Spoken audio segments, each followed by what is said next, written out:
Hello and welcome to Gloc R360, and someone somewhere thought this would make a great arcade conversion.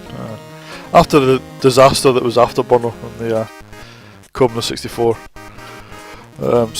somebody thought, oh, that's great, we'll just make a game that's got even more high-speed graphics and we'll squeeze it into the Commodore 64. Great idea. So let's get started. We'll play a beginner level. Now, the game is it's a single load. It comes in 3 separate loads. One's got the intro, one's got the some pictures, and one's got the game. And once the game's loaded in, it's a single load, which is probably the but the only good feature I can think of in this conversion. And here we go. So the coin-op had all these great graphics thrown at you, and on the Commodore 64 version we get these little blue dots on the ground which represent a highly accurate depiction of ground graphics.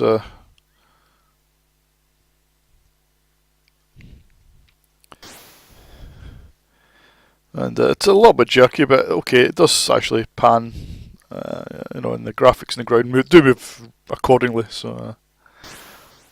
The plane graphics, enemy plane graphics are okay. They're probably not as good as the ones that were in the conversion of Afterburner, to be honest. And the whole gameplay just lacks any excitement, or there's no exhilaration from the graphics. And the gameplay, it's fairly slow and unexciting. I really can't get fired up at all. I mean, this is supposed to be an exhilarating game experience. If you play the coin-op, you'd be sitting in, presumably sitting in your little cockpit, and lots of graphics whizzing by and stuff like that, and lots of loud sounds get thrown at you. But here, it's nothing. I've heard more excitement in a public library. It's nothing. There's no plane sound or thrilling music, or just very, very basic and sparse sound effects.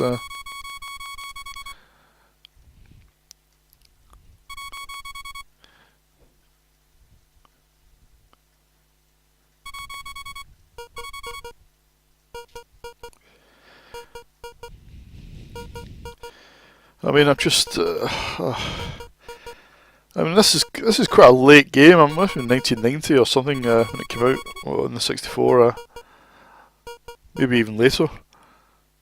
And this is the best I could do, apparently.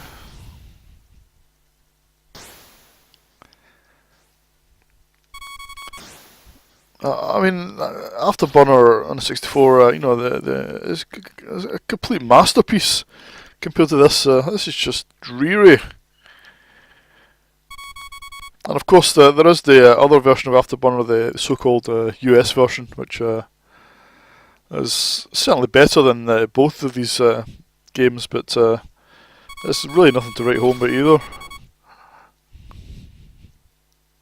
Just this sort of game, just was never going to work on the Commodore 64. I don't know why people, continue to try.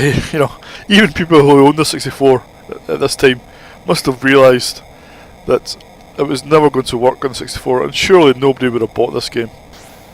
I can't believe somebody would have rushed out and bought this in the hope that it was going to be exactly like the Gloc R360 coin-op. It's just you'd have to be very, very naive.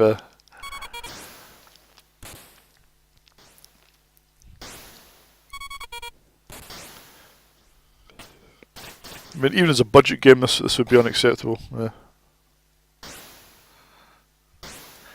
mean, my hat's off to the developers for trying, but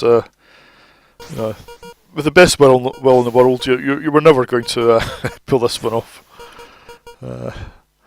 Yep, I'll give this 1 out of 10 just because they had a stab at it. But it's really not much fun to play, and certainly nothing to look at, and there's no fun or no exhilaration. Just not a great game to play. 1 out of 10, see you in the next video.